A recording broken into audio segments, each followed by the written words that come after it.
heyecanlandım. İlk durak Hollanda değil mi? Ya genau. 2 gün orada kalacağız. Ondan sonra bakacağız durumlara. Ne yaparız, ne ederiz. Süper. Wo ist Stefan?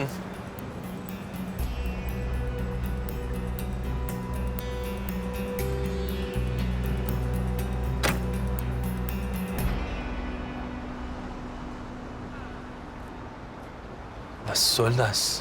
Ne oluyor ya?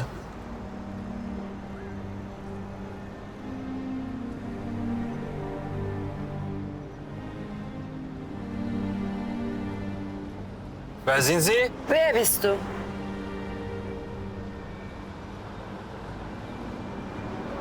Defne in aşağı. Defne in dedim. Gel buraya.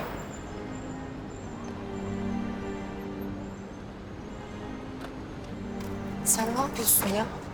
Okul gezisine çıkıyorum yalanlarıyla. Turneye gitmek de neymiş? Ne yapıyorsun Defne? Kızım cevap versene, sana soruyorum. Anne yapma. Utandırıyorsun beni. Defne neyi yapmayayım? Sen bana haber vermeden nereye gidiyorsun? Kim bunlar? Anne arkadaşlarım onlar benim. Turneye çıkıyoruz, müzik yapıyoruz. Tamam gitmiyorsun hiçbir yere. Yürü. Ya yapma, kolumu acıtıyorsun. Was mich nicht an! Sen kimsin benim kızımı peşinden sürüklüyorsun?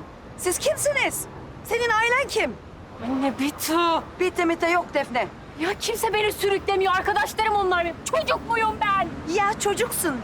Sen daha kendi başına hiçbir yere gidemezsin. Benim kanadımdasın. 17 yaşındasın, utanmaz. Anne. 17 mi? Kızım hani sen 19 yaşındaydın? Sana dedim.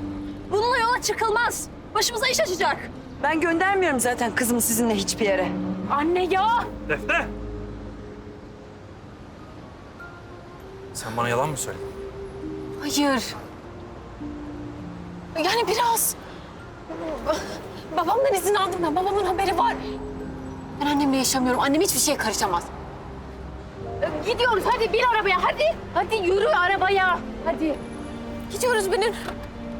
Karışamaz. Anne.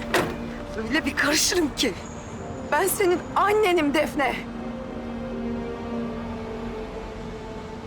Ben senin annenim. Hiçbir yere bırakmıyorum. Hangi cehenneme gidiyorsanız gidin. Kızım benimle kalıyor. Anne ben de gideceğim. Sen bir adım at bakayım buradan, ben ne yapıyorum? Polisayı bir çağırayım bakayım. Reşit olmayan birini alıkoymaktan hepinizi sürüm süründürürüm. Polisay! Polis ya! Anne! Polisay! Defne! Ben seninle uğraşamam Defne. Leute, wir gehen, hadi. Defne. Annem. Al çantanı. Mahvettin her şeyi. Ya inanmıyorum sana. İstemiyorum. Gelmiyorum hiçbir yere. Ben de gideceğim ya. Nefret ediyorum senden. Nefret ediyorum.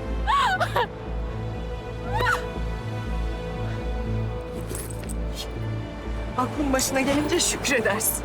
Yürü. Yürü dedim. Ya bırak.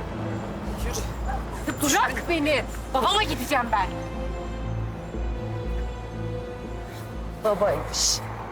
Ya bir gece, sadece bir gece ayrı kaldık. Biriniz ne ediyor belirsiz serserilerle yollara düşmüş. Öbürünüzü polis arıyor. Allah seni bildiği gibi yapsın Alpan.